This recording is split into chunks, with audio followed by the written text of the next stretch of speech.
يقول راجي عفو رب سامعي محمد بن الجزري الشافعي. الحمد لله وصلى الله على نبيه ومصطفاه محمد وآله وصحبه ومقرئ القرآن مع محبه. وبعد إن هذه مقدمة فيما على قارئه أن يعلمه، إذ واجب عليهم محتم قبل الشروع أولا أن يعلموا مخارج الحروف والصفات ليلفظوا بأفصاح اللغات، محرر التجويد والمواقف وما الذي رسم في المصاحف. Bismillahirrahmanirrahim. Assalamualaikum warahmatullahi wabarakatuh. Alhamdulillah wassalatu wassalamu ala rasulillah wa ala alihi wa man walah wa ba'd. Ya, kita masih melanjutkan ke pembahasan sifatul huruf ya. Jadi di sesi yang sebelumnya metode dalam belajar sifatul huruf ya. Pertama kali kita membiasakan dulu dengan istilah-istilah tersebut ya, dibaca berulang-ulang.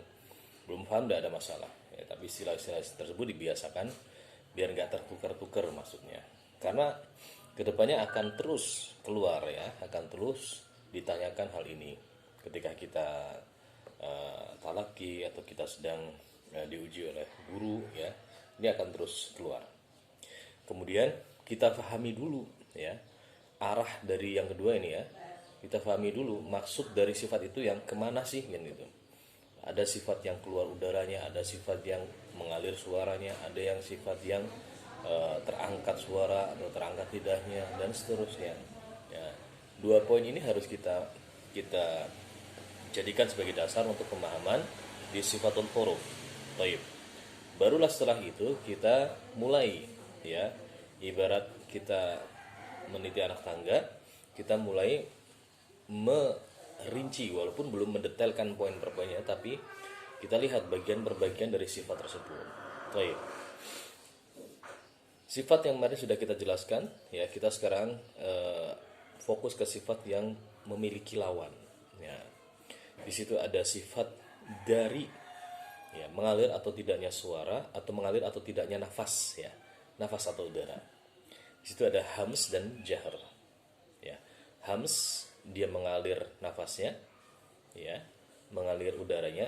Jahr tertahan aliran nafas atau tertahan juga aliran udara ya. Baru setelah itu kalau kita sudah pahami oh ini tentang aliran nafas, baru setelah itu kita mulai hafalkan hurufnya yang sesuai ada rumusnya ya. Jadi di huruf hams itu rumusnya mudah ya, insyaallah nanti kita akan belajar di Jazari. Rumusnya adalah fahassahu syakhsun sakat. Fahassahu syakhsun sakat. Nah, itu nanti kita ulang-ulang sehingga terbiasa. Oh, huruf hams itu fahassaha shin syakhsun shin kha sad sakata sin kaf ta dan seterusnya. Baik. Kemudian yang kedua, pasangan yang kedua, ya sifat yang berpasangan kedua yaitu adalah sifat yang berhubungan dengan mengalirnya aliran suara atau tertahannya aliran suara.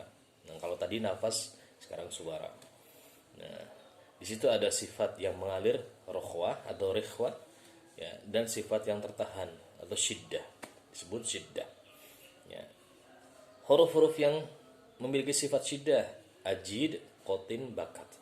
Ajid, qatin, bakat. Hamzah, jim, dal, qaf, ta, ya, qatin, bakat. Ba, kaf, ta. Ini mulai kita boleh dengan ditulis ya, dengan menulis itu akan mengikat ilmu ya, sambil menghafal ya, bagi yang belum hafal. Baik. Kemudian di antara sifat yang rokhwa dan sifat syiddah, ternyata di situ ada satu sifat lagi. Maka di sini ulama berselisih pendapat apakah ini masuk dari paket ya, paket dari sifat yang memiliki lawan atau dia sifat tersendiri ya. Makanya di sini ada pembahasan lain nanti ya, yaitu anggaplah kita ngambil pendapat ya jumhur yang di situ mengatakan bahwasanya di antara sifat syiddah dan rokhwa di antara sifat yang mengalir suaranya dan tertahan suaranya, di situ ada sifat yang pertengahan atau tawassut atau sifat bainiyah. Jadi tidak tertutup sempurna, tidak juga terbuka dengan bebas aliran suaranya. Sifat tawassut atau bainiyah. Hurufnya adalah lin umar, lam nun ain mim ro, lin umar, lam nun ain mim dan ro. Nah, berarti sisanya itu adalah huruf-huruf yang rokhwah atau rikhwah. Yang ketiga, ya, yaitu sifat dilihat dari naiknya suara, naiknya lisan, ya, atau huruf-huruf tebal, ya. Lawanya berarti dia sifat yang turun, ya. Sifat dari suaranya turun, lidahnya rileks turun ke bawah, istifal. Isti'la lawannya istifal.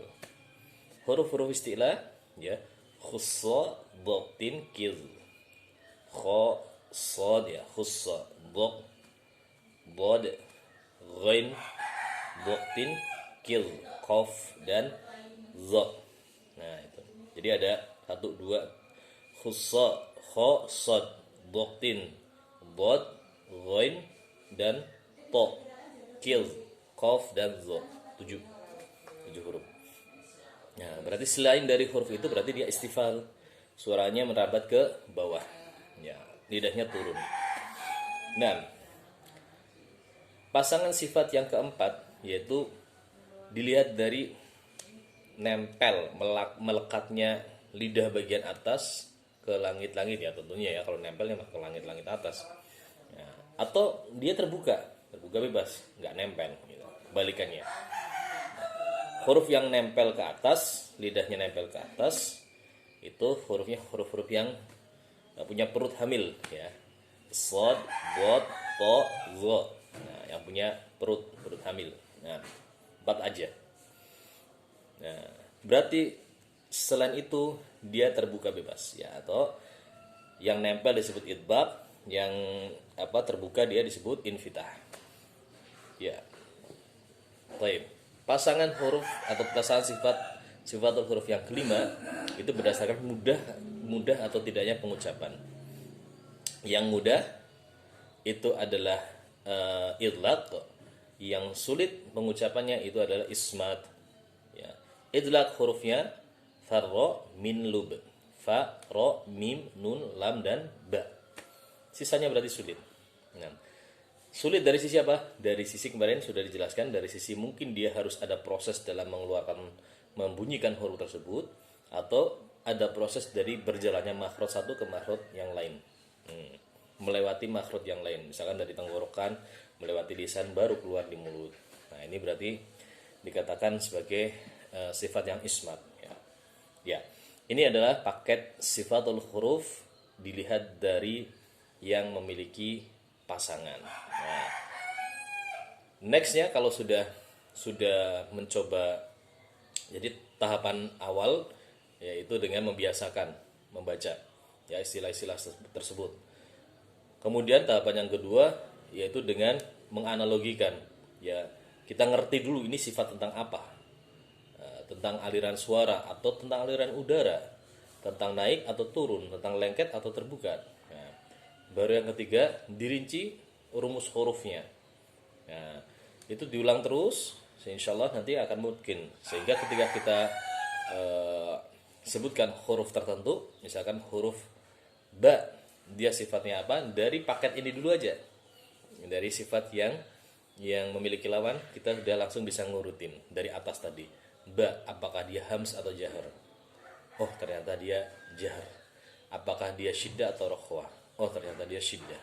Apakah dia istilah atau istifal? Oh, ternyata istifal. Apakah dia idbaq atau infitah? Oh, infitah. Ismat atau idlaq? Oh, ternyata dia farra min lub. Oh, berarti dia idlaq. Nah, seperti itu cara memahami dan cara menghafalkan sifat sehingga kita bisa mungkin. Allahu a'lam bissawab. Barakallahu fikum. Assalamualaikum warahmatullahi wabarakatuh.